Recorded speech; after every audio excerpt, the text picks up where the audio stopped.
Have you heard of fermenting rice in a mud pot for over 6 months? This is an ancient Tamil folk practice. பழைய சோறு 6 மாசத்துக்கு ஃபெர்மென்ட் பண்றதா?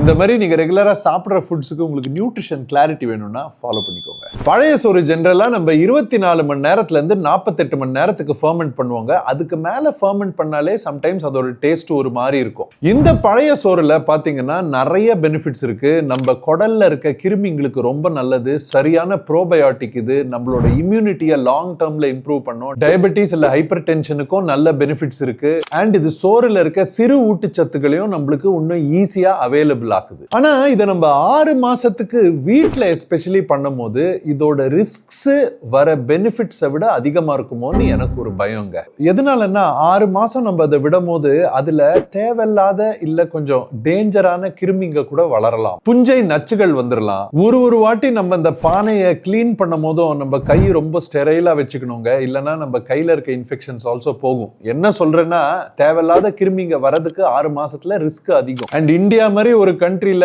Weapon இல்ல நம்ம கண்ட்ரோல்ல இருக்கு. ஒரு நாள் பயங்கர சூடா இருக்கும், ஒரு நாள் மழை பெஞ்சு அப்படியே கச்சக்கச்சன்னு இருக்கும். அதுல கிருமிங்களை கண்ட்ரோல் பண்றது கஷ்டம். சோ பழைய சோறு நீங்க ஒரு நாளைக்கோ இல்ல 2 நாளைக்கோ வச்சு சாப்பிடுறீங்கன்னா அது சூப்பருங்க. அதுல நிறைய எவிடன்ஸ் பேஸ்ட் பெனிஃபிட்ஸ் இருக்கு. ஆனா இந்த மாதிரி நீங்க 6 மாசத்துக்கு வீட்ல ட்ரை பண்றீங்கன்னா அது கொஞ்சம் கேர்ஃபுல்லா இருந்துக்கோங்க. ரிஸ்க்ஸ் அதிகம். வெளியில யாராவது இது கரெக்டா சேஃபா தெரிஞ்சவங்க ரெகுலேஷனோட FSSAI மார்க்கோட பண்றாங்கன்னா அது நம்ம வாங்கி ட்ரை பண்றதுல ஒரு தப்பும் இல்ல. நீங்க 6 மாசத்துக்கு செஞ்ச பழைய சோறு எப்போது ட்ரை பண்ணி பார்த்திருக்கீங்களா? பார்த்திருக்கீங்கன்னா கீழே கமெண்ட்ஸ்ல என்ன பெனிஃபிட்ஸ் எக்ஸ்ட்ரா இருந்துச்சுன்னு கொஞ்சம் சொல்லுங்க.